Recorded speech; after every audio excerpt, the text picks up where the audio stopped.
இப்போ நீங்கள் ஒருத்தருக்கு வந்து ஒரு சாப்பாடு அன்னதானம் பண்ணுதீங்க. ஒரு ஒரு ஒருத்தருக்கு வந்து நீங்கள் குடுக்கீங்கன்னு வச்சுக்கோங்க.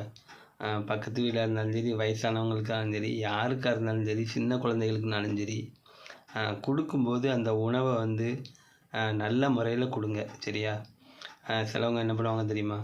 ஃப்ரிட்ஜில வச்சு குடுக்குறது, அப்புறம் வந்து மீதி கிடக்கிறத எடுத்து குடுக்குறது. இந்த மாதிரி வந்து குடுத்தா வந்து யார்கிட்டயுமே வாங்காதீங்க. முடிந்த அளவு பக்கத்து வீடுகளில் வந்து வாங்கவே செய்யாதீங்க. குடுக்கல் வாங்கல் வந்து வேண்டவே வேண்டாம். அது வந்து கடைசியில் வந்து அதை வந்து சொல்லி காமிக்கிறது, சண்டை வரும், நிறைய பிரச்சனைகள்லாம் இருக்குது. உங்களுக்கு தெரிஞ்ச உங்கள் ரிலேஷன் அப்படின்னா நீங்கள் வாங்கிக்கிடலாம். தெரியாத நபர்கள்ட்ட வாங்கிக்கிட்டு அவங்க பக்கத்து வீடாக இருந்தாலும் சரி, யாராக இருந்தாலும் சரி, தெரியாத நபர்கள்ட்ட எதுவுமே இந்த சாப்பிட்ற பொருள் வாங்குறது, அந்த பழக்கம் வந்து எதுவுமே வச்சுக்கிடாதீங்க. கடைசியில் வந்து அதை வந்து சொல்லி காமிப்பாங்க.